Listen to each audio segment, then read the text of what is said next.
Hello, everyone. It's Rahul here, Mr. Battle Camp. And I've got with me again, James. How you doing, James? You all right? Good, thank you. Yourself? I'm very well, thank you very much. I've got some new lighting. I don't know if you can tell on your side of the Zoom call, but I've got some new lighting here. And It's the actual, considerably better than mine. okay, but the wall, I've noticed in other videos, and people have actually said this to me, that the lighting's really crap because the wall is actually this color, like what you see here. And in previous video, it looks like beige or cream or something because the lighting's been bad, but that's neither here nor there. Just a quick update, everybody. I know like I started off doing videos just kind of by myself, but it's a bit difficult to just talk to yourself the whole time. Do you know what I mean? So I've had different guests join me over the last couple of weeks, James being one of them, who's a return guest here in the battle camp. And along with James, I've had a few other people. John Gooden, UFC commentator. I've had, I nearly said John Morrison there, but it wasn't John Morrison, was it? It was John Morgan from MMA Junkie that I had join me. I think it was last week. I've had Danny Graff from The Manor. I've had Ian Selly, ex-Arsenal footballer. So I've had a few different people join me for conversations, which I've started to call the Battle Camp Conversations because they're not your usual kind of MMA related or kind of current affairs MMA related videos like ones like this are like with people like James and Fighting Talk 2 and people like that. So I will be making some kind of solo videos, but I much prefer talking to actual human beings than just looking at myself in the camera and just kind of talking to myself like some sort of sad fat prick. But with all of that being said, please do subscribe to the channel. If you don't like watching us and you just like listening to us, you can capture all of the information in the description below, all of the different podcast outlets you can find this on. And yeah, that's all I really wanted to say to start off with. However, James, how you doing, man? How was your week? Same old, same old. Well, actually, did we speak last week or was it the week before? I can't remember I now. think it was 2 weeks ago. Yeah. How was your fortnight, James? The same as whether you ask me whether 1 week was good or the 2 weeks were good, the answer would be the same. It's Groundhog Day. Okay, so just so you got, I don't know if we mentioned this in the last time, you're in Holland. So I I don't am. know if we mentioned this. So what is lockdown life like in the Netherlands? Well, we were greeted by a cold front recently, which has meant that we've got the snow that you're anticipating, I believe, a We've few had it. days ago. Oh, you We got it now, have you? well, we it snowed over the weekend, and now it's just that little shitty annoying snow where it snows a little bit, but then it rains, and then it snows a little bit, and then like it's Sleet. neither. Yeah, that's what it's called, really, isn't it? Sleet. Yeah, so that's what we've had: sleet, not snow. That's what I'm here for, is just to throw one words in here and there. Okay, all right. Look, so we were talking a little bit kind of before I hit the record button. Actually, yeah, I have hit the record button. I nearly scared myself there, but yeah, it is recording. So Nate Diaz, let's talk a little bit about Nate Diaz. So if you guys haven't seen already, Nate Diaz had his, what is it, like every 3 years or 2 years he has a sit down with Ariel Helwani, like when he's ready Yeah. to start fighting again. So you mentioned that you've seen most of that interview. So go on, James. Give me your thoughts about Nate Diaz and what he said to Ariel. Yeah, I was just saying to you before, wasn't I, that I'm very interested in assessing charisma, personality, people who show leadership qualities, and Nate has these in a very different form than perhaps a lot of traditional people. But yeah, he's just a compelling, captivating character, isn't he? Even though he often talks and rambles like I'm doing now, but You're doing it a lot more coherently than he am does. I? Yeah, Well, yeah, I'll give give you give that. me 5 minutes. I'll degrade myself, I'm sure. But he's got this kind of just watchable charisma. We've joked before about WWE, haven't we? About the your previous interest in that, but this it factor, whether it's kind of showbiz quality or WWE people or people like Muhammad Ali or Mike Tyson, they just express and show this kind of it factor. And he's not traditional by any way, shape, or form, but he just has this innate, if you excuse the pun, ability to draw people in, and they want to watch him. They want to listen and see what he's got to say. And a lot of what he says, a lot of the time, as in with most fighters, is completely and utterly devoid of any kind of self-awareness whatsoever. Or But logic. it's still, Or logic. yeah, totally. But it's like never been finished. Josh Thompson, but there's just so much of what he says is so funny. I ain't lose how they lose. That's how he justifies it. Now I go with what True. you're saying, man. Like, sorry to interrupt, but like I completely agree. He's got this. It's not palpable. Like I can't fathom. What's the right word? It's not palpable. Like I don't know what it is that makes intangible. Intangible. That's it. Thank you. The French would say a certain I don't know what. Je ne sais quoi. That's exactly. Je ne sais quoi. That's what it is. But yeah. So like he's got that about him, but also it's I think it's very much the way he carries himself and what he says and how he says it. Realness. Theme is I don't give a fuck. Yeah. I think that's what draws me personally to him as a personality in the fight game. But all right, so I'll give you my opinion about what he actually said, like rather than how he said it, what he actually said. So what he's basically saying is he's not really interested in fighting at 155 pounds. He wants to fight at welterweight, but the people that he wants to fight are lightweights, and not just lightweights. They're lightweights in the title picture. The two guys that he mentioned that he wants to fight are Oliveira and Dustin Poirier. And both of these guys are effectively Dustin Poirier is right there. Like if there's a title fight coming up for the lightweight title, Dustin Poirier will be one of the fighters. The other fighter, it might be Oliveira, it might be Chandler, it might be an outside Chance Gaethje, as we kind of discussed a couple of weeks ago. Yeah. But what I'm trying to say is both of the guys that he wanted to fight are in the lightweight title picture. So why would they deviate from what their overall goal is to become lightweight champion to fight Nate Diaz at welterweight? Yeah. For those listening in podcast form, I am making money-related gestures. See that $1 million ad.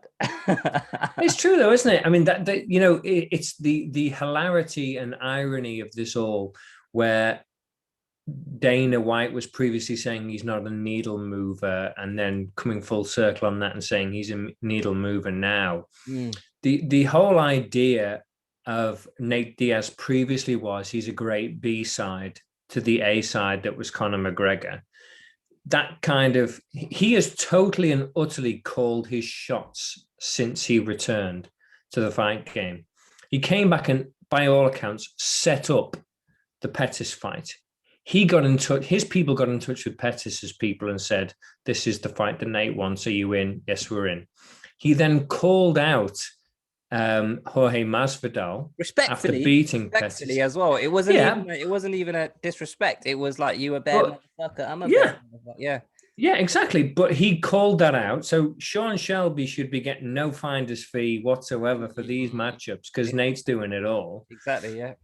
And now he's doing the same again. So this idea of him being a B-side officially now, I think, must be considered nonsense, because clearly he's an A-side. And the fact that everyone else is considering it and speaking his name, Tony Ferguson, Chandler.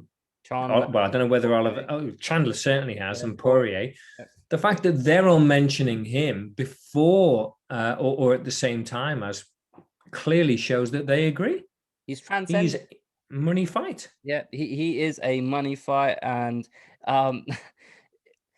it's I just his logic for kind of how fights go in terms of I've lost most of my fights on points, but really I won those fights. Like in his head he's beaten Khabib because Khabib he slapped Khabib in that arena or whatever it was at in World Series of Fighting and stuff. Like all of that stuff that he says, even though he kind of he'll what is the I'm not getting my words out tonight. He'll say something completely opposite to what he said previously to make a point about contradict. I've had a long day, as you know. I've had a long day at work, and I don't know why I haven't had enough I don't know, protein shake or something, or vitamins. But yeah, he'll contradict himself in different scenarios just to make himself look like he was in the right, or he's a stronger, tougher man, or whatever. And he gets away with it. For me, like I'm happy to ignore it. Like other fighters, if they contradict themselves, I'm like, nah, he's chatting shit. But for some reason, Nate gets leeway from me. Is That's the charisma thing. That's Yeah. the charisma thing again. He has this ability to make you forget all his faults, and you're like, oh, it's Nate. He's cool. He's great. We just want to see him back. But the strange thing is, I don't know if you've ever seen the comments sections of various MMA websites, and again, I said about Twitter a couple of weeks ago. It's where often logic goes to die. But you look at the comments in like MMA Fighting or Bloody Elbow, and there's serious hate against Nate in every article to do with Nate. Oh, stop publishing articles on Nate until he's signed a fight. We don't care, this, that, and the other. But then you see the reaction when he walks out to MSG to fight for the BMF belt, and everyone's going mental. It's just like, that's a hardcore of hardcores who are having this ridiculous over-the-top exaggeration to something, he's doing. Whereas the masses or the mainstream clearly are really, paying money for the Nate Diaz business. Yeah, that's what I'd refer to as the hipster section of contrarians. MMA fan base. Like it's almost like those type of people just don't know that this is supposed to be entertainment and we're supposed to be having fun. It's not always just about seeing, the elite, the best fight the best. Obviously that's something that we both enjoy as well, but I enjoy a good storyline. Like this is why I say I openly admit I don't watch every single fight card start to finish, like from prelims up until the main event. Like I can even dip in and out of a main card if there's two fights I don't necessarily give a shit about. I don't need to watch that fight. Do you know what I mean? Like, so I don't know. I find it. I know exactly what you're on about. People will just point out, oh, he's lost however many times, 13 times or whatever it is that his record says that he's lost and whatnot. Those same people are the same people that will definitely tune in to watch him fight. Do you know what I mean? And on top of that, we should be grateful. We should be totally, utterly grateful. I think it's 11. I think he's had 11 losses. We should be grateful that actually doesn't matter to the star power of certain fighters. People say, how long is McGregor still going to be a draw for if he keeps on losing? And you compare that with boxing, where everyone has padded records and they're choosing their opponents very, very wisely to build that record. And as a result, how many true tests have people had in their record? Whereas in MMA, it's actually far better that fighters have got losses and still remain popular, especially from the UFC's perspective. And we shouldn't forget, of course, and this is something you just mentioned that as well, to put a finer point on it, that the UFC is not a league. It's not the Premier League. It's not the NFL or whatever the example might be. It's a company. And we should never forget that. People have been saying, oh, whoever's going to be next for the title, it should be X. Otherwise, the ramifications of that decision are terrible. Well, what do they care?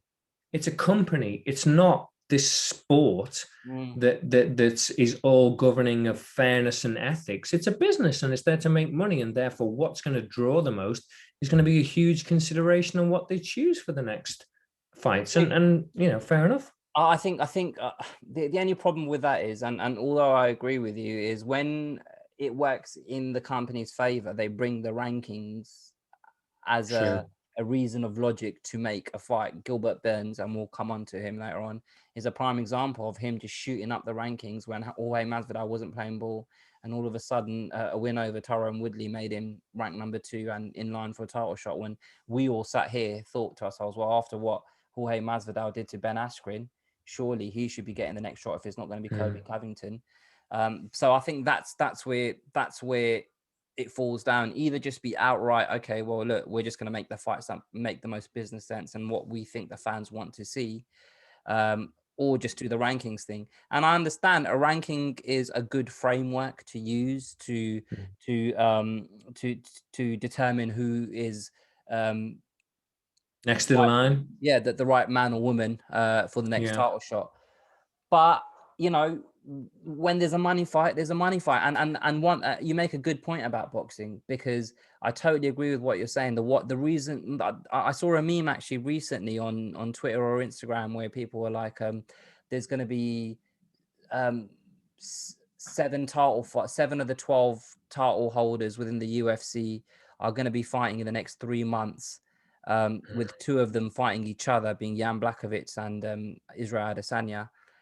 Boxing could never. I can't remember the exact number, but basically that was the message in the post.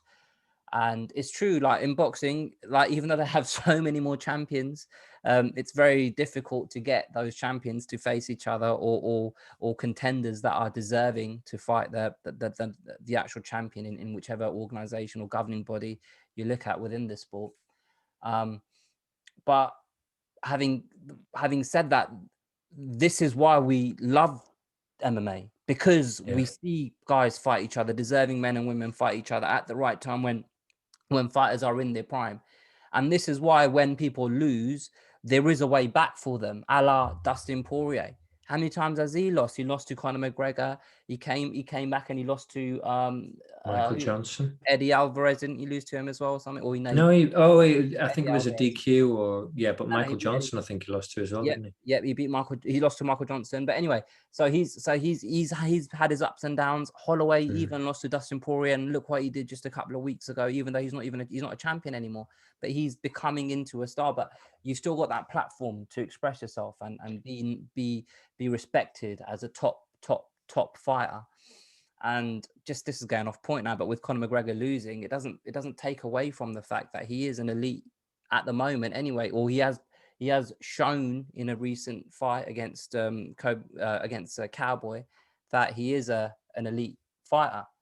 I mean, if he loses again, another 2 or 3 times in the manner which we lost to Dustin Poirier, then you're going to start asking questions. But people don't just fall off that easily in combat sports in general, and I don't think we should apply boxing logic to mixed martial arts. Sorry to go off on that rant, but because I totally agree with what you said there. So Nate Diaz, do you think he fights in the next couple of months? He wants to fight 4 times this year, apparently. I withhold my cynicism on that statement, but does he fight this year? Yes, he clearly wants to, and when he wants to, he makes these things happen. You heard probably in the Poirier interview 2 interviews with Luke Thomas and with Ariel Helwani, where he clearly didn't give an indication as to whether he preferred a title fight or a Nate Diaz fight as his next one, because one is glory and the other one is money, depending on the opponent, of course.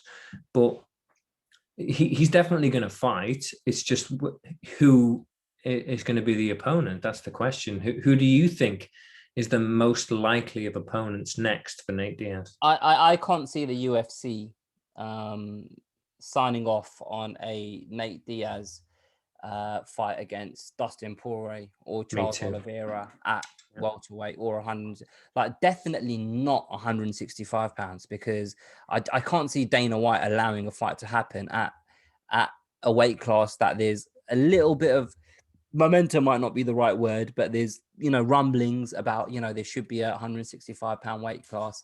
I can't see Dana allowing that whatsoever.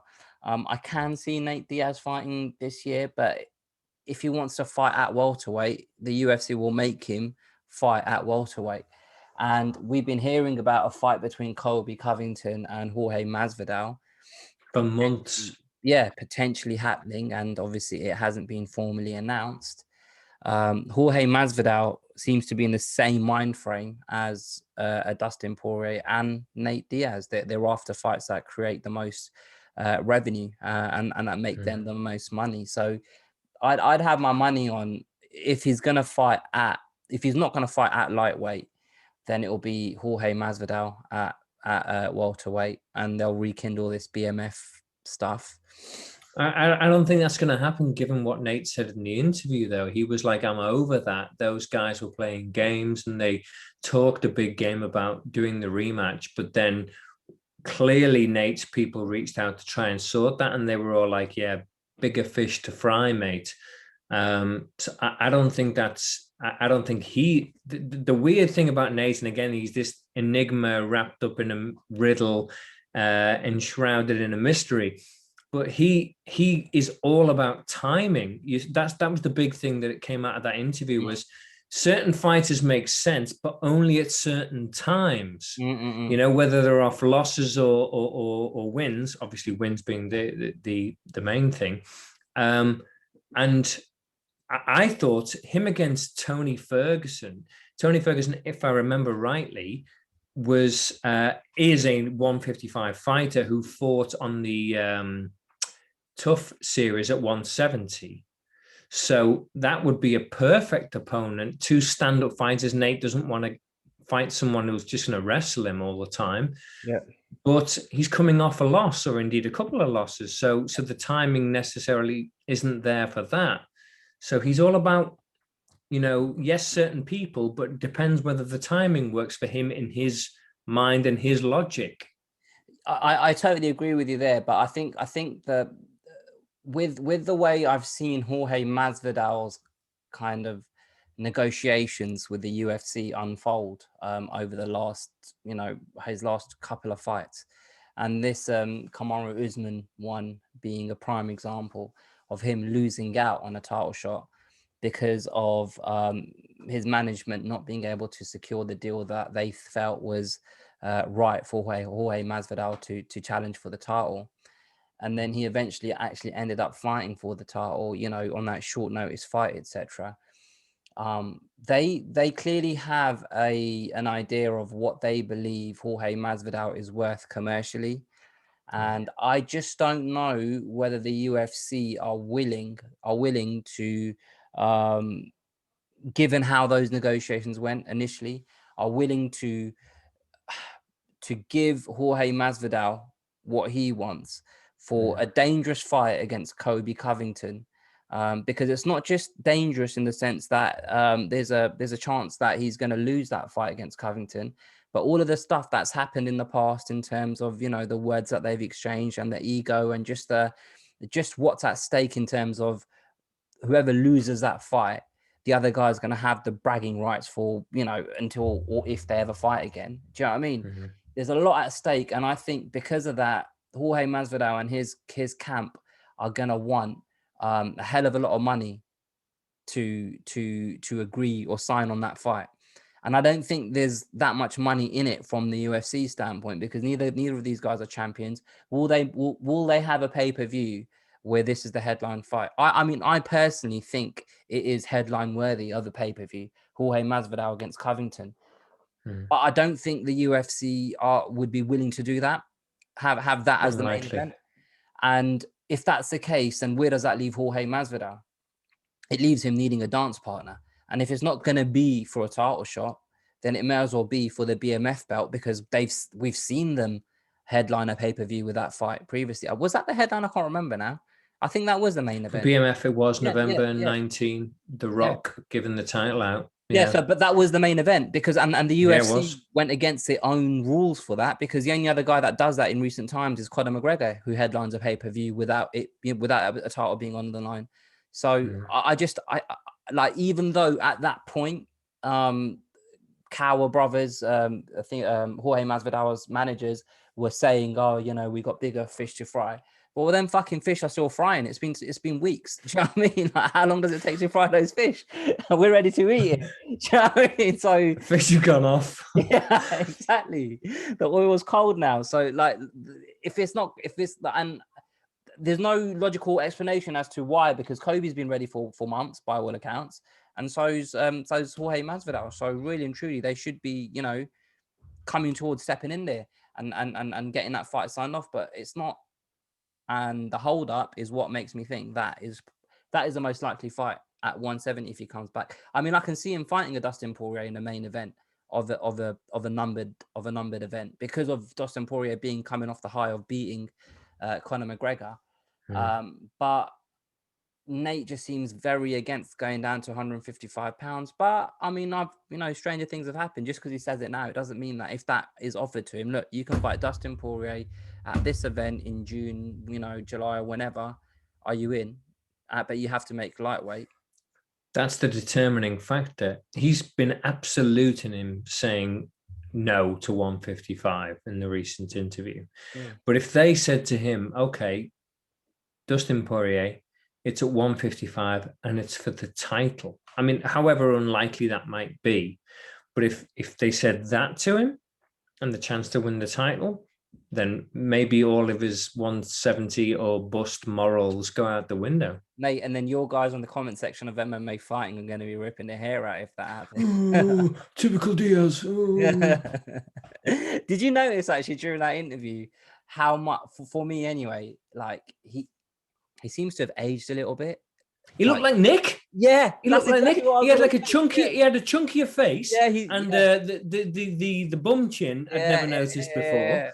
But all of a sudden, I was like, "Is this Nick or Nate? What's going on?" He looked like his older brother, and I think he probably hasn't been training a lot, or like doing those crazy like decathlons, or whatever it is that he does, whatever they're called.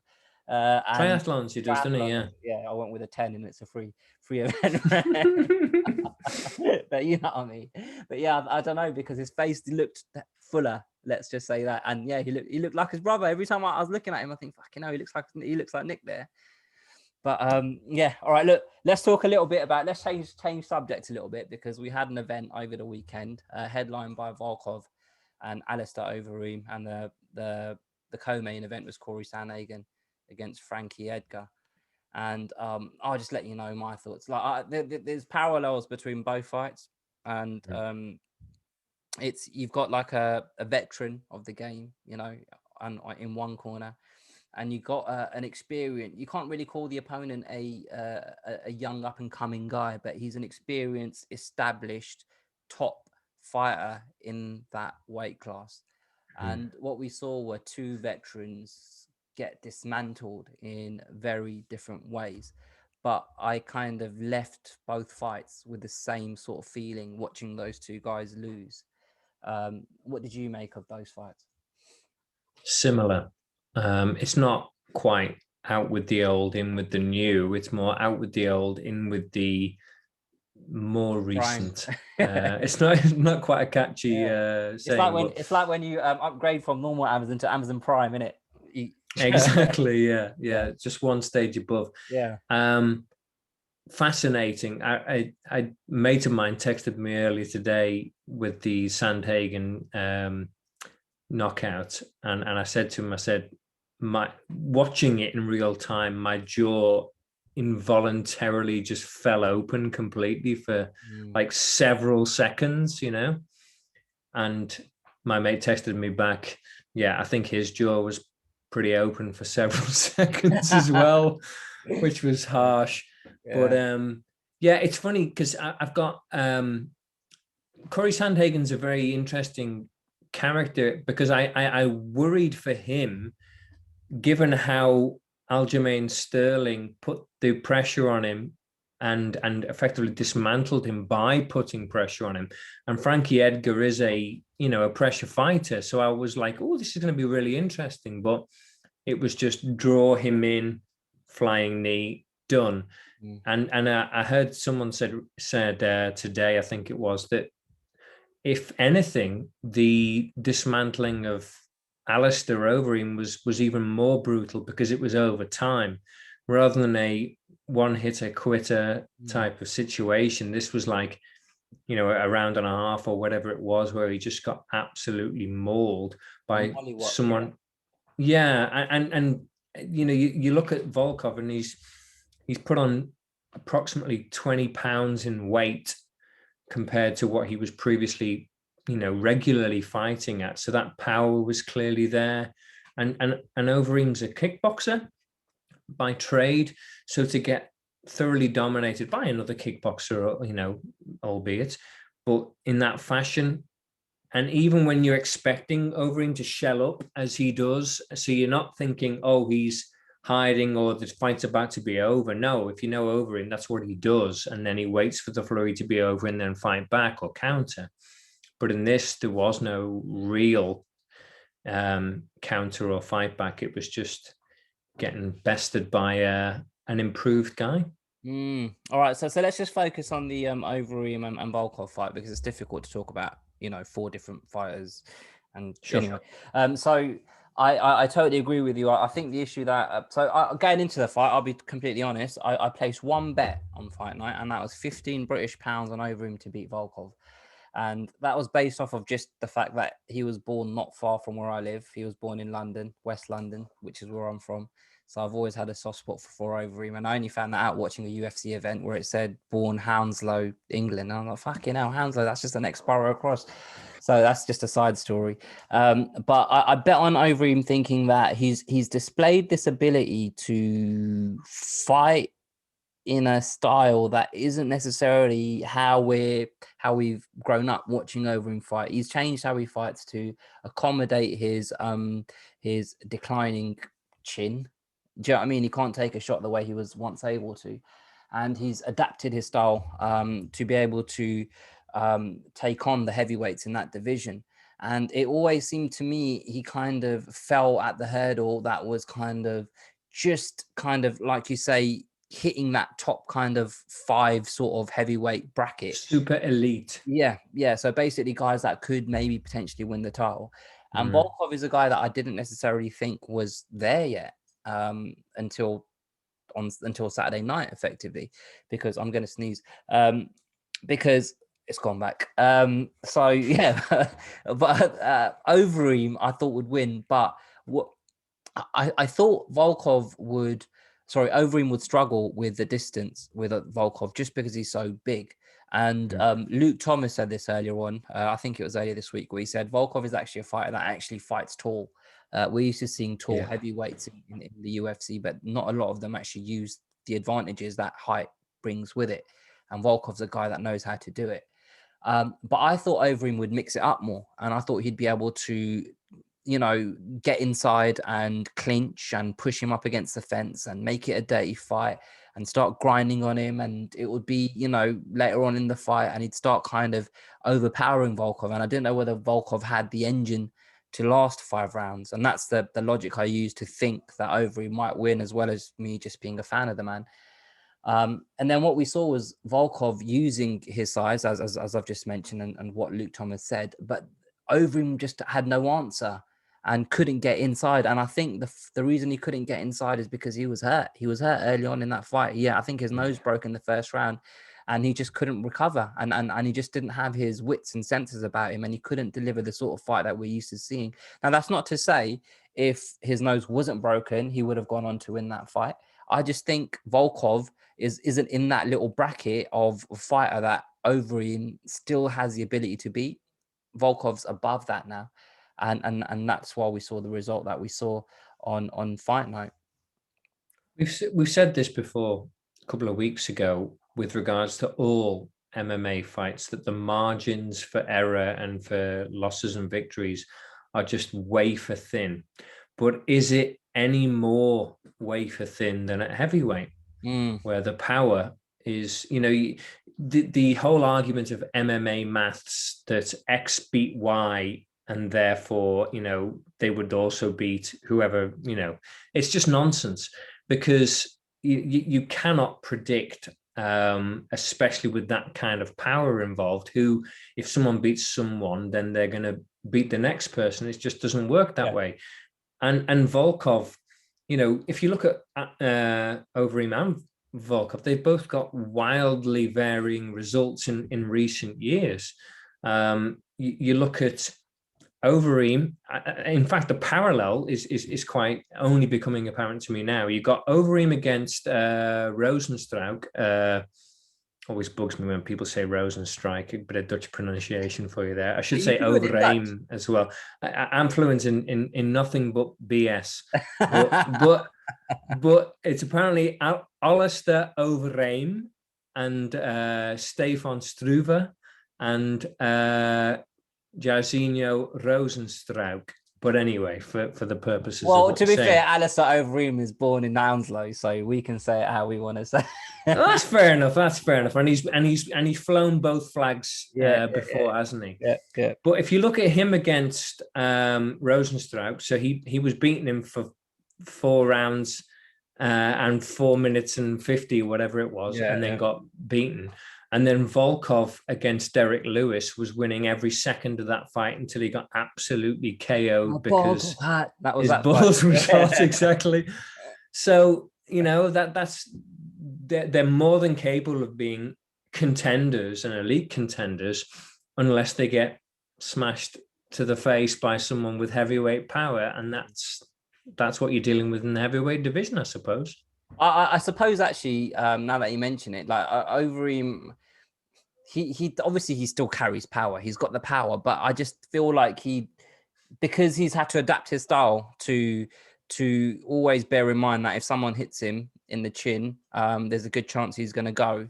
I don't know how much he commits to his punches or combinations. Like his combinations aren't really where he sits down on his punches. They're usually kind of flurries where he's rushing in and then out again. Do you know what I mean? He's not fully on ones balance. and twos. Yeah, exactly. He's not. Yeah, precisely. So I mean, and that was kind of. Do you remember the Overeem that beat Brock Lesnar? And how much of a liver kick that man was, but the way he just kind of was like juggernaut, the way he was just striding forward, you could hear his feet hit the canvas as he just walked forward and just threw that kick and just like started like punching and like it's not the same guy, is it? Like this is like the guy that we see now recently. I can't remember who he fought when he started getting knocked out and he was fighting someone and he physically just ran around the cage away. I think it might be he physically just ran away from him. And like the thing is that this isn't me shitting on him. This is a compliment because like there's so many fighters that that realize I tell you like I can't take a punch the way I used to be able to, but they don't change anything because they don't know how to. But Overeem strikes me as someone that is a thinker and he understands what it takes in the sport, which is why he's been here through kind of 3 waves of fighters almost. Like, do you know what I mean? Like he was fighting at the start of the popularity of the sport, and I think there's 4 decades. Yeah, but they've been fighting for 4 decades, starting in the 90s. I remember I was crazy. One of my first ever proper jobs in an office where they gave me a laptop and everything. I was sat there, and it was when he fought Todd Duffy. Do you remember in Dream or something like that? And it was around Christmas, and I had to go in the office because I was quite new and stuff. And I was sat there watching it on my laptop, and my manager called me over to his desk, and I had some dodgy stream up in the office, right? It wasn't, illegal. And I used to work for Sky then as well, which is quite. Were you the guy that Dana had fans outside his house? No, because I just watched it. I didn't publish it. Do you know what I mean? Okay. I think it's a kind of publish it. But anyway, I was watching it, and then my manager called me over to his desk, and then I went and spoke to him for 5 minutes, and this was while they were walking into the ring. And I came back to my bloody desk and the fight was over and I couldn't rewind it. I couldn't rewind it back to see what happened. I was so pissed off. But yeah, man, like he's a legend of the sport, isn't he? Alistair Overeem. But he's brilliant. But he's a big earner as well. I think I'm right in saying that, and again, the UFC have made some, I wouldn't say redundancies because they're independent contractors, but they've let people go recently, haven't they? And please correct me if I'm wrong, but he's somewhere in the region of like something daft like 450,000 or 500,000 or even more. Just, there's no show and win. There's just his flat fee. It might even be over 500 grand, which, in boxing terms isn't a big deal, but in MMA, it's pretty high, especially for a no show plus win bonus. It might even be more than 500 grand. I think he's on some kind of ridiculous contract that they assumed when he came over. I do remember him being on a kind of a flat fee kind of contract, and he earns good money. I think the thing with Overeem is you offer him a fight, he'll say yeah. Like he's not this guy that tries to pick and choose and cherry pick opponents and stuff like that. He's genuinely got this belief in his head that he can have one more run at the title. And this is the title that's eluded him. Like he's won every single championship out there apart from this one. And, it's looking increasingly unlikely that it's going to happen for him now in the UFC. But like, I don't know contractually whether the UFC, I mean, I suppose they could just release him because they release other fighters. But, you know, do you understand what I'm trying to say? If they contractually, they have to offer him a fight every so often. And he'll 3 just, fights a year, yeah, they yeah. have to And offer them. he'll just say, yeah. Do you know what I mean? So if they keep offering and he keeps taking them, they got to pay. They got to pay. But what about Volkov then? What do you make of his performance? And do you see him, do you see him reaching the peak of that division? 2 words for you. Suck it. Curtis Blades. No, no. Curtis Blades. Yeah. You know, it's like Curtis Blades said to, what was that guy's name? Was it Justin Willis? And he was called Big something or other, and Curtis Blades called him big titties or something. I seem to remember that the fat dude he fought against. He said, "Learn how to wrestle, and then come back and say something to me." That was a couple of years ago now. Justin Willis, I think it was. He got released. Okay. The point he was making was, you know, if you're going to be an MMA fighter, guess what? It's not kickboxing, it's mixed martial arts, and therefore you need to know how to wrestle. Otherwise, Curtis Blades is going to take you down and smash the living shit out of you, like he did, again, coincidentally, to Alistair Overeem a couple of years ago as well. Yeah, and so that's what I mean. That's what I mean in terms of yes, Curtis Blades gassed in the 3rd and 4th round, or 4th and 5th round, I think.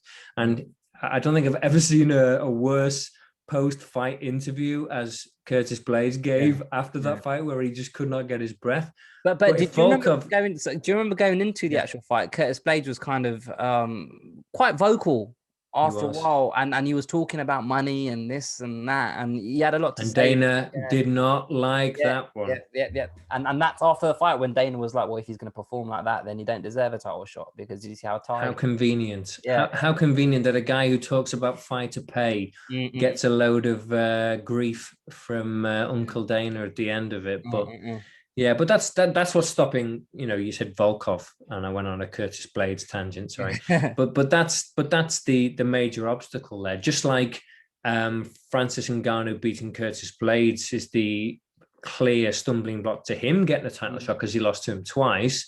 Then the same stumbling block exists for Volkov, that if there's a wrestler involved, for example, Stipe, if Stipe ever fought Volkov, he would do the same to Volkov, just as he did to Francis Ngannou first time around in January 2018. He'd just dodge a few punches and take him down.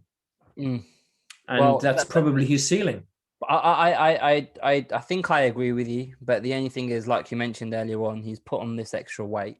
True. So I don't know whether that will help him defend takedowns, or whether that will just slow him down and become an easier target to take down. Because Volkov, or for how, you know, for someone that's so tall, one thing that's quite impressive is his movement and footwork. Like someone that big shouldn't be so bloody nimble on the feet, and that's what he is, and that's what gives him the angles to set up the shots that he's able to land on his opponents. He's a very good kickboxer. So I don't know, like I'd definitely be interested to see him fight, you know, and obviously he's going to get a big name in that division, but who, I don't know, because, you know, who could it be? Who could he get next? The loser of Stipe Ngannou, I think, personally. I don't think they want him to fight Curtis Blades again, and I don't think they like Curtis Blades enough to give him that opportunity. Now, if obviously Stipe loses to Ngannou, I don't know if he'll come back to fight a Volkov. He might just call it a day. In which case, you might have Volkov fighting the winner of Ngannou and Jones. What about Volkov against John Jones? Yeah, that would be a very, very intriguing fight to watch, just to see where John Jones is at. But I don't know whether the UFC would be willing to do. They seem quite intent on letting John Jones bulk up or whatever the fuck he's doing, and just let him sit on the sideline and wait. Yeah, and that's not a violin you're playing. And just sit on the sideline and wait for the winner of them, because it's in March, isn't it? March they're fighting each other, Stipe and Ngannou. So it's only next month. So the winner of that could potentially fight John Jones in June, July, kind of some Do you point. think they're going to rush him straight to the title? Do you think Jones goes straight into a 100%. title shot? 100% he's getting a title shot immediately. I don't think he would have committed to going up to heavyweight without a title shot kind of guaranteed. And I think it would be silly of the UFC to not, like, it's not just anyone going up in weight. It's not like Gilbert Burns going up from lightweight to welterweight to see if he can make it in that division, as he clearly has. This is a man that is talked about as the greatest of all time, a record number of title defenses, etc. You don't just let him step up and just give him a random top 5 fight, unless of course he asks for it for a warm-up or just to get used to the division. But he seems quite intent on fighting. You know, the whole thing started with him saying he wants to fight Ngannou in a super fight before Ngannou was a champion. So he seems hell-bent on fighting the guy in that division. And that's why I think the UFC put a stop to all of that talk and said, look, just wait until these two fight each other and you're going to fight the winner of that fight. That's what I see happening. But Volkov, I do see improvements in his game. I just don't know whether he's made enough improvements to actually be a genuine title contender against the likes of Ngannou, John Jones, Stipe, Curtis Blades, like you mentioned. Those guys at the moment are sat in front of him in that division. So, okay, let's just quickly. So Corey Sandhagen and Frankie Edgar, I just want to make a couple of points. There's not really much to talk about when it comes to the fight. It didn't last very long. We saw Corey Sandhagen set up that flying knee. He landed it perfectly. Frankie Edgar, a really, really bad knockout. One point about Frankie Edgar that I'd like to make is a lot of people are talking about how his chin has deteriorated, and you know, he was able to take shots in the past, and they talked about his fights against Gray Maynard, Benson Henderson. He got hurt.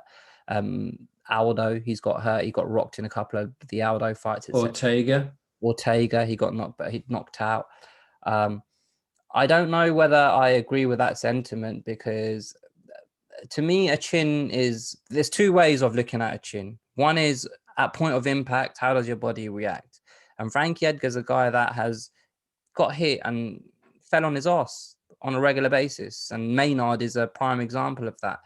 And the second way of analyzing a chin is, once you do get hurt, how do you react to it? And that's where Frankie Edgar's always been good. He's always been good of getting his wits about him. Even though you can tell physically he's wobbly, he's hurt, he seems to be able to understand, all right, this is where I am at this moment in time. This is how I feel. I've got to do something to stop this guy finishing me. Both Gray Maynard fights, he showed that characteristic where he was able to, although being hurt, hang on, grab, hold, and let the rough times go away until he's kind of, you know, his head's cleared a little bit. But those are with punches. He didn't get fucking flying kneed in the face like he did against Corey Sandhagen on the weekend. And I'm no scientist, but I'm pretty sure the impact of a flying knee thrown in that fashion on Saturday is a lot more impactful than, you know, a punch from a Gray Maynard, or even an elbow from Ortega, even though he did got knocked out quite quickly after that elbow by Ortega. But did you understand what I'm trying to say? Like, I don't know whether it's a characteristic of a deteriorating chin. I just think that it's a shot that if it's landed on anyone on the chin, they'd struggle to not go to sleep. I think it's a misnomer to begin with, isn't it? It's not chin. Chin is far too specific. It's your ability to take a punch regardless of where it is. Invariably, a lot of the punches that put people out are behind the ear, where it puts you on, you know, chicken dance street, as in Kevin Lee against Barboza, most famously. But if you look at some of his you can create excuses for people, and indeed fighters apparently are the biggest excuse givers to themselves out of everyone. But if you look at Frankie Edgar's relatively recent record, he beat Pedro Munoz, who apparently hits like a truck, and that was a decision, and it was a very close decision. I personally scored it for Pedro Munoz, but it was so close. You know, there's no hint of robbery, as people like to superlatively throw out these days. So he took several hits from a hard-hitting guy there, and that was relatively recently. He got absolutely completely run over by the Korean Zombie, didn't he? But if I'm not mistaken, he took that one on short notice, and it wasn't too long after. Right. So there's an excuse there, and maybe it is an excuse, but he also went the full distance against Max Holloway. Maybe isn't the hardest of punches, but certainly aggregates a lot of damage on people. So, I think recovery plays a big part of it. And certainly, as you say, the specific type of shot that has been landed to take him out plays a big part too. And also, as they say, the ones that you don't see coming are the ones that hurt the most. And So he clearly didn't see that knee coming because he was trying to shoot for a takedown. It looked like anyway. I'm not really sure what he was trying to get a takedown, wasn't he?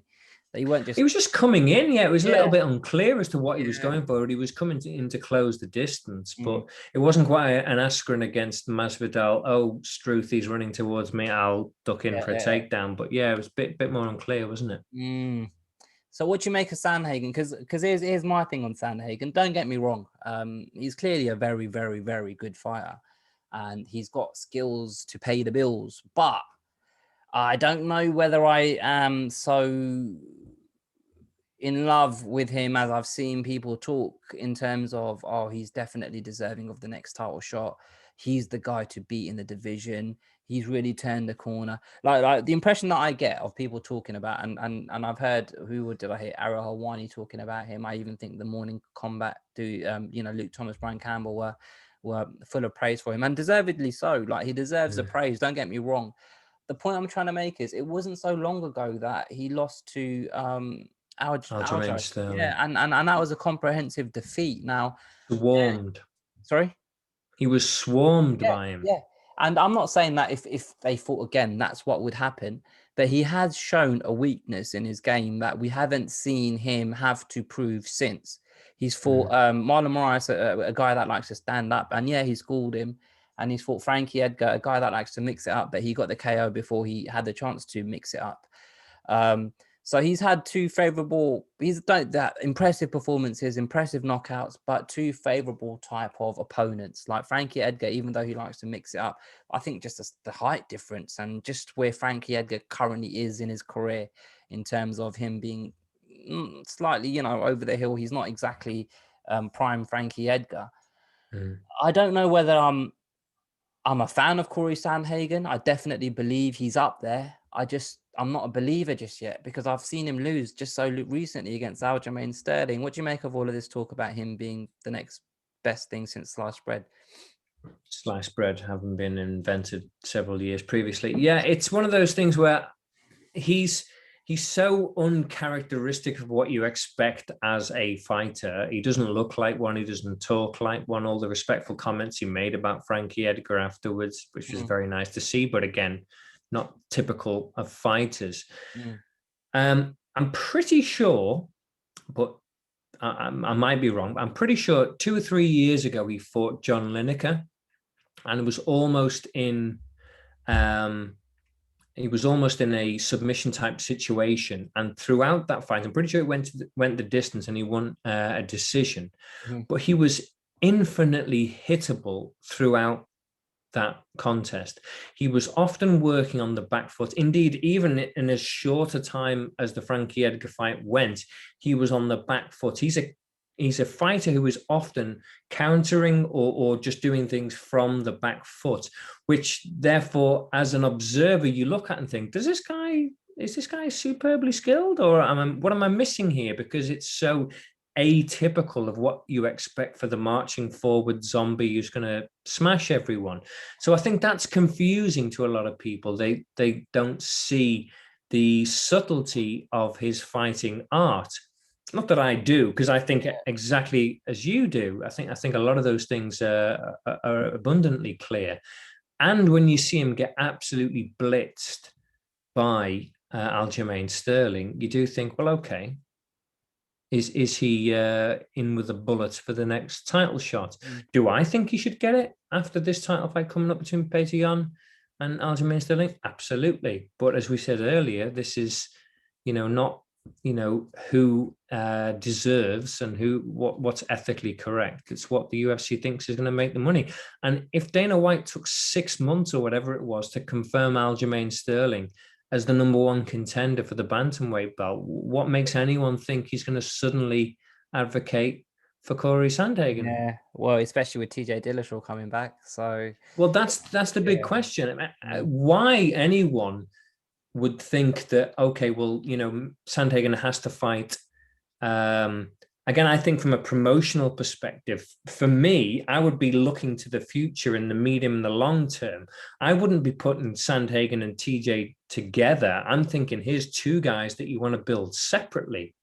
Really? And then they'll meet. Yeah, absolutely. The idea of putting those two against each other, to me, is, to bastardize a phrase, promotional malpractice. You've got two guys here with great legitimate shots for the title. Oh, I never lost it, TJ. Corey Sandhagen, I deserve it from what I've done, since losing to Aljo. So why would you have them, either one of them, lose their steam in a number one contenders fight? You'd have them take their turns in the title fight. But aren't you applying boxing logic to mixed martial arts here? Aren't we used to getting the fights we want to see Don't call me out for my complete inconsistency and hypocrisy. We're all hypocrites. I'm just willing to admit it. I honestly think that's the next fight to make, man. I think TJ Dillashaw against Sandhagen is the fight to, because Sandhagen's been calling him out, right? Sandhagen's been saying he wants that fight. He wants to welcome him back to the UFC.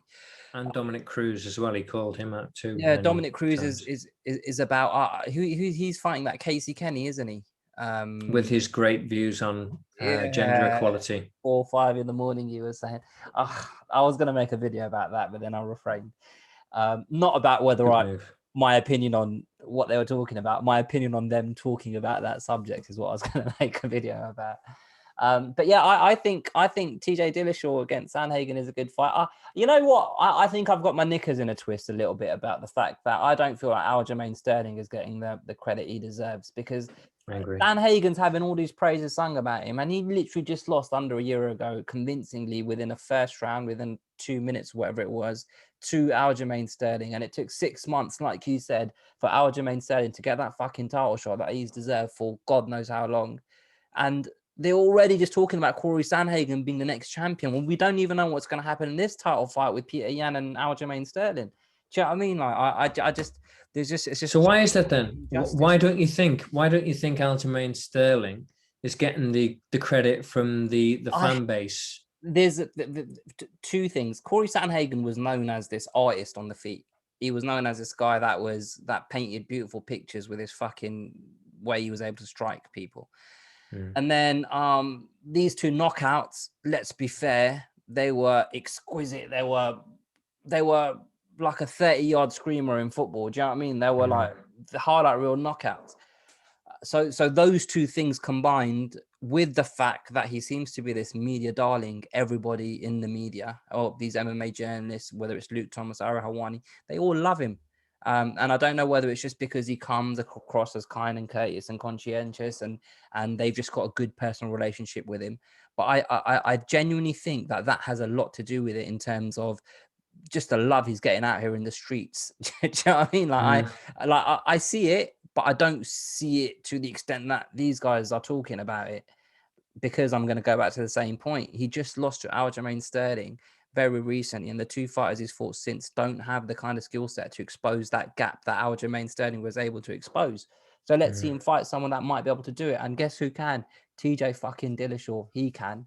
And that's who I want to see him fight next. Because if he's the truth, the way people are talking about him being the truth, then let's see him fight an ex-champion, a well-rounded martial artist who's got a good wrestling game, who can submit you, who can take your back, who can strike with you at a very high level as well. Do you know what I mean? Someone that can take the fight wherever he personally wants to take the fight. And also, I wouldn't mind seeing TJ Dillashaw lose, if I'm honest. So that fight is win-win for me. That's a big part of it, isn't it? When you're rooting for someone to win and you're rooting for someone to lose. And I'll be open and honest. Even though he was open and honest about admitting to taking these. No, he wasn't. No, he wasn't. Not the This whole was the way. first time I took Yeah, EPO. yeah. But a lot of people would have just gone with the standard. It must be the protein shake. Tainted supplement. Yeah, creatine. I use this new creatine. Look, check it out. Like, do you know what I mean? But at least he actually admitted to taking PEDs. But do you know why though? Because there is no faking erythropoietin, EPO. Mm. There is no tainted supplement defense to that. It's something that has to be completely and utterly knowingly ingested.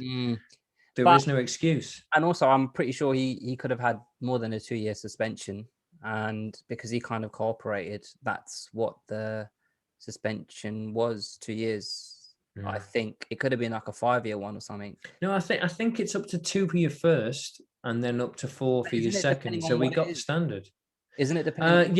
Yeah, it depends on what it is. But for something that's so blatantly obvious without any kind of potential excuse as EPO, I think it's a standard 2-year ban. I think. Okay. Maybe someone will tell us if we're wrong. Yeah. Okay, all right. So now look, lastly, we got an event this weekend, UFC 258. I've got to make a move soon, so we'll try and do this a little bit quickly. So let me just get the Wikipedia. By the way, I was just, while you were talking about Sandhagen, I had a look, and it was John Lineker fight was in April 2019. So I said 2 years ago. I think it was. That's not bad. Right. It will take a couple of months. It had to happen eventually. Yeah, but I was right. You're right. So let me just. I'm just opening up the Wikipedia page for the Usman Burns card. Firstly, I just want to say, make a quick point about the actual pay-per-view itself. Now, I'm not going to, it's not groundbreaking me saying that this is a very, very weak card for a pay-per-view. But I just quickly want to make the point. I felt like Kamaru Usman had a little bit of momentum off the back of the Jorge Masvidal win, and I feel like he could have benefited from having a card a bit more stacked around him to help shift the numbers and get a few more eyes on Kamaru Usman as the welterweight champion of the world. And I don't think the UFC have done him many favors in what they built around him. I mean, before Weidman and Uriah Hall were the co-main event, and Weidman's a name and Uriah Hall's a guy that's been around a while. That's not exactly, considering what we've seen over the last few events, that's not exactly co-main event standard. Like, to me, if Corey against Frankie Edgar was a week later, that would be the co-main event of this card. Do you know what I mean? And co-main event for this one's Macy Barber against Alexa Grasso. Exactly. And then Calvin Gastelum against Ian Heinisch, and then that should be probably the co-main. Yeah, but I think in terms of priority. Yeah, but they're trying to build up Macy Barber. It looks like, aren't they? Desperate to. Yeah, and then Maki Pitolo against Julian Marquez is the middleweight, and I don't know who those guys are. If I see a picture of them, I might recognize them, I might not. But we're talking about a pay-per-view card. So that's my first observation. A very weak card, but look, we got to cut them some slack. We're in the middle of a pandemic, and it's difficult logistically getting people flying around the world and into Vegas and whatnot. So, and people are getting injured and, catching COVID and not being able to fight and stuff. So we are where we are. So the fight itself, what do you reckon? Let's just talk about the main event. What do you reckon for Kamaru Usman against Gilbert Burns? What's your prediction? Difficult one, isn't it? I think going back to what you said before about, maybe the UFC haven't got behind and, put, as they say in wrestling parlance, strap the rocket to him to give him a push. I think a lot of that is self-inflicted wounds on Kamaru Usman. There's something about him that just doesn't make him particularly likable. Not necessarily unlikable, but it just doesn't. He does nothing to make himself likable. We were talking earlier about charisma, and if you were thinking about, well, why haven't the UFC strapped the rocket to him? Other than Conor or Brock, who have they really over promoted in that sense? Well, this is the thing. Sean O'Malley, fucking Sage North. That's a fair point. Those kind of that kind of level of fighter, they try and kind of push. The guys that are on 10K per fight, 20K per fight, they'll push those guys. But the guys that actually are the Nate Diaz's of this world 5 or 6 years ago, they kind of try and push them back down again, like whack-a-mole. But anyway, continue. Yeah, sorry. So the fight then, I think in terms of the viewers and maybe the UFC's perspective, what they're hoping for is another Usman versus Colby. Obviously Burns isn't a wrestler, but that's wrestler versus grappler technically. But the way the Colby and Usman fight was a stand-up fight, no one dared take the other one down because no one was sure whose wrestling was better. I think maybe everyone's kind of hoping that in a similar way that this will happen again, that although Usman has got phenomenal wrestling, he's thinking, oh, Struth, what if this guy slaps a submission on me, which is his best skill, clearly. He's got heavy hands, but that's his best skill. So maybe I don't want to take him down. But I don't think that's how it's going to go. I think apparently Usman has been religiously practicing for years his submission defense. So I don't think he's going to be worried about trying to take Burns down. I think he's confident in that. But the X factor in that is Trevor Whitman, his relatively new coach, who apparently has been doing lots of work with him in footwork and striking in general. So when it is on the feet, I think Usman's going to be a lot more polished than we're perhaps historically used to have seen him. Who knows? What do you think? I think it's one of those things that's very difficult to predict how it's going to go. So this was my thought going into the fight, right? And I think it was DC and Helwani. He worded it better than me, so I'm gonna say it how he said it. Going into this fight, I thought to myself, these guys have trained together for 6 years or whatever it is, and Luke Thomas kept banging on about it, right? And I was thinking to myself, if you've trained with someone day in, day out, bearing in mind a lot of that time, Gilbert Burns was a lightweight, right? So what I mean by that is these two guys weren't a threat for each other in terms of chasing a title.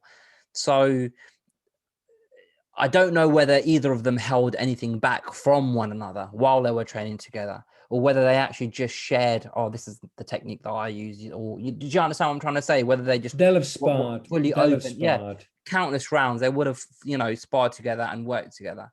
And the way I thought about it is one of these guys definitely 100% knows, or both of these guys knows who's actually a better fighter. Both.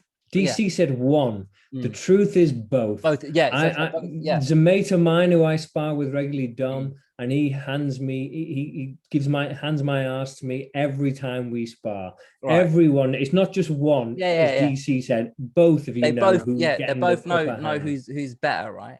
And the point that he made is when Rashad Evans went into that octagon to face John Jones, he knew he couldn't win. And I'd never thought of it like that. And with that being said, when it comes to Gilbert Burns and Kamaru Usman, one thing that I've been thinking about is, as you say, will they both be tentative to take each other down because of Kamaru's wrestling skills or Gilbert Burns' jiu-jitsu skills? But just in the stand-up, one thing that one way I think Kamaru Usman can negate the offense of Gilbert Burns, as well as be in a position where Gilbert Burns can't offer up submissions, is if he clinches and holds him and ties him up against the fence and throws those elbows and those foot stomps, and the way he fought Jorge Masvidal. I'm not saying Jorge Masvidal is the same fighter as Gilbert Burns, but I am saying Kamaru Usman physically is I feel like, and I don't know this for certain, but just a wider frame, a bigger guy than Gilbert Burns. Gilbert Burns seems like smaller, stockier, kind of more explosive, whereas Kamaru Usman will have an advantage in the reach and things of that nature. And as you say, he's been working on his footwork over in his new camp. But how long has he been there? 6 months, something like that? Almost a year, I think. Almost a year. Just coming up to a year. Because he had Whitman for the Masvidal fight, didn't he? Yeah. So that was in kind of summer last year. So I mean, yeah, clearly you could make improvements, but I don't know whether he can make that many adjustments to be a completely different fighter to the one that Gilbert Burns has seen day in, day out in the gym against him. Do you know what I mean? So I personally think Kamaru Usman's going to win this fight, and I'm not really sure whether it's going to be the humdinger that we saw when Kobe Covington fought Kamaru Usman, where both of them just thought, "Fuck it, let's just stand and bang." I feel like this one will be closer. And another thing, Kamaru Usman's used to kind of, he's now had, what is this? He's had 3 title fights now that have all gone the distance. He fought Tyron Woodley for the belt, won the To belt, win the belt, yeah. then Kobe Covington, and then Jorge Masvidal. Jorge, yeah. Yeah, so that's 3 5-rounders. I think he's quite content in terms of being able to do that distance in a championship fight when, all the pressure's on and stuff. Gilbert Burns, on the other hand, I know he went 5 rounds with Tyron Woodley, but that's a fight where he had literally everything going his own way. And it's easy not to get tired when everything's going your way.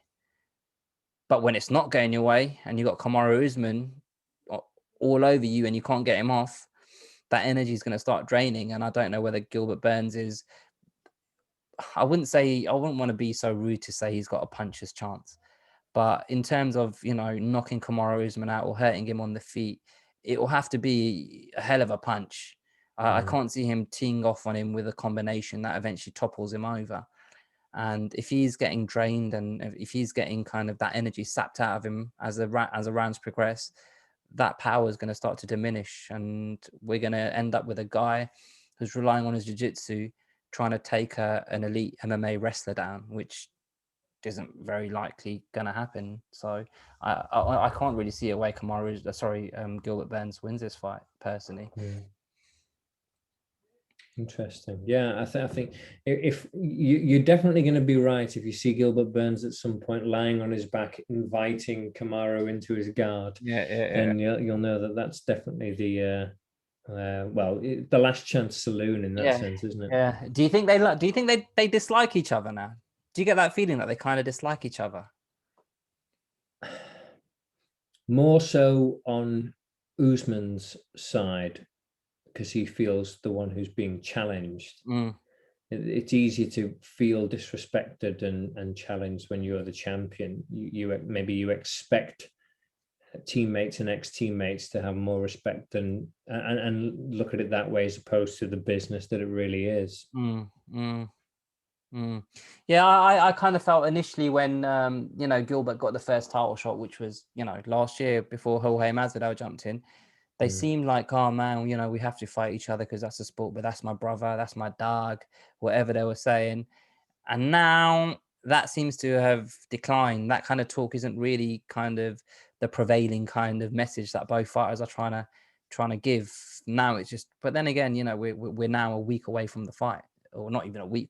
It's fight week now, isn't it? So maybe now kind of, because I watched Embedded and I got that kind of feeling that not that they hated each other, but it just, that brotherly love that they were displaying before isn't there anymore. But that might be the time it's taken for them to get used to the idea as well and realizing clinically that it's business. Yep. And also they just haven't physically seen each other probably for that length of time. Do you know what I mean? So who knows? But yeah, I mean, I'm looking forward to the fight. I'm not gonna lie, I probably won't stay up for it. I'll probably wake up in the morning and watch it, because the undercards, it's gonna be hard to stay awake through that undercard.